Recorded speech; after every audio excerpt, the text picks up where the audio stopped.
Hi, boys and girls. Here for chapter 6 of Diamond Daniel. If you remember from yesterday, it says, with that, Diamond ran to her building and disappeared through the door before Free could speak. She liked getting in the last word, and why shouldn't she? Isn't that what all smart people do? Chapter 6 is called Hay is for Horses. Have you ever heard anyone say that before? Hay is for horses? Usually it's when someone says, hey, and then someone says, hey, hay is for horses. So it's like if you don't like being referred to as hey, someone says, to try to get your attention that way. So, hay's for horses. The next day at lunch, Free did his usual thing. He carried his tray to the empty table farthest from the entrance and sat alone. He wasn't alone for long, though. Hey, said Diamond, sliding in across from him. Hay is for horses, said Free. Diamond smiled. You sure you want to sit here? You see how everybody's looking at you like you're crazy? Immediately, Diamond stood up and faced everyone who was staring in her direction. What?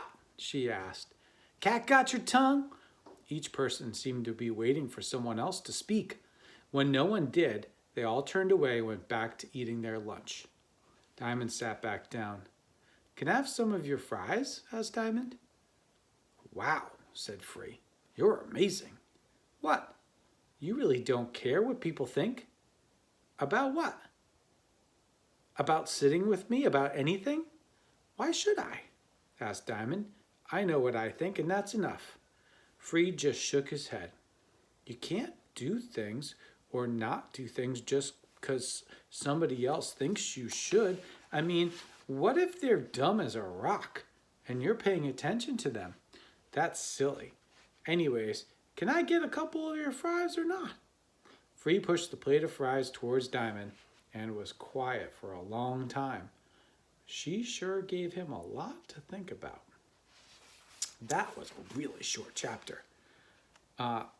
Maybe I will read 2 chapters today. That was so short. But before I go on to chapter 7, I just want to think a little bit about, the character traits that I have in my mind for Diamond. And Diamond is definitely very independent, right? She's kind of, she'll stand up for what she believes in, and she's not afraid of what other people think, which is pretty cool. Those are some pretty cool traits to have. She's a little rough around the edges sometimes. Like she doesn't always say things in like the nicest way. She's very to the point, blunt a little bit is what people would say. Well, let's keep reading. That was very quick. This is chapter 7, Side by Side. Kind of looks like they're becoming friends in that picture. The next morning, when Diamond came downstairs, she found Free on her stoop waiting for her. He didn't growl at her the way he did before, but he was still sour looking. How come you're always so grouchy in the morning? Asked Diamond. Why? Why do you think he's so grouchy in the morning? I have some ideas. You would be too if you had to share a bunk bed with your baby brother and he was yapping all the time. I need earplugs just to get some sleep. Don't you get used to it? I haven't so far. Back in Detroit, I had my own room. Still, you got a bedroom. That's something. Free shrugged, I guess. He was going to complain some more about how crowded it was in his grandma's tiny apartment, but something told him not to. When school let out that day, Diamond found Free hanging around the entrance. She headed home, and he fell in step with her. So you know I like to read, said Free. Me too, said Diamond, and I like basketball. So do I, and baseball. And handball? Handball? I'll teach you, said Diamond. What's your favorite color? Blue. Yours? Red. Best color in the universe. I collect marbles. Rocks. You got a home computer? No, said Diamond. Me neither. We moved here this summer. You? 1 month ago. I live with my mom. She and my dad got divorced. I live with my mom, dad, brother, and grandmother. We moved here when my dad lost his... Oh, that's right. You already know that. Diamond smiled. You're so lucky. She said, huh? You have a brother and a grandmother? My grandparents are all dead. Yeah. My mom says I'm as stubborn as my grandmother and just as mouthy. I wish I'd gotten to know her for myself, see if my mom was right. Having grandparents would have been cool. So if someone's mouthy, it's because they kind of talk a lot or they kind of talk back. Well, said Free, you can share mine, and you can have my brother, Brooker. What a pain.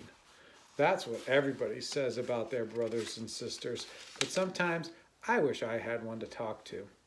Free didn't know what to say to that. Diamond looked up just as they were passing House of Beauty. An old lady sitting under the hairdryer stared at her through the window. Diamond waved. That's Miss Gracie Lee. Nosiest person on the block. If you do something and you don't want your mom to know about it, don't do it in front of Miss Gracie. By the time I get home, Mom will know I've been walking with that Freeman boy.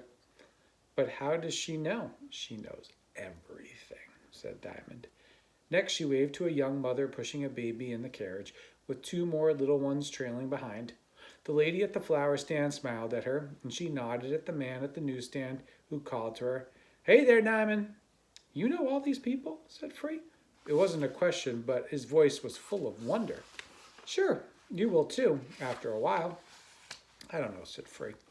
We may not be here that long. It depends on my dad. You know, if he finds a job, when he finds a job. Diamond touched Free's arm. He'll find a job, Free. I'm sure of it. But my mom says even when he does, she knows about me and my dad. You talked about us? Well, yeah, you're my friend. Why wouldn't I? Free relaxed. Let the word friend wash over him. Right. Anyway, even when he gets a job, it might take a while to save up money to move. Plus, maybe he'll just move you guys to an apartment close by. That way you can stay in the same school, see?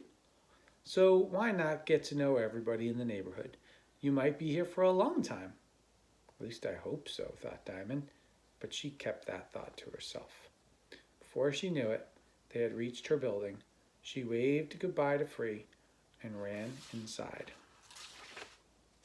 That little part I read here, it says, you might be here for a long time. At least I hope so, thought Diamond. If you can see it. It's kind of in that font because the author wants us to know that that's like a special, those are some special words that Diamond said, like, I hope so, because she's so happy that she has a friend, you know, and even Free is so happy that Diamond's calling him her friend. So it's pretty special for both of them. And for kids who move around a lot, when you start to make a new friend, it really feels great. So we're going to be on to chapter 8. Goodbye, Alicia. And we will see what happens next. All right. Talk to you guys later. Bye.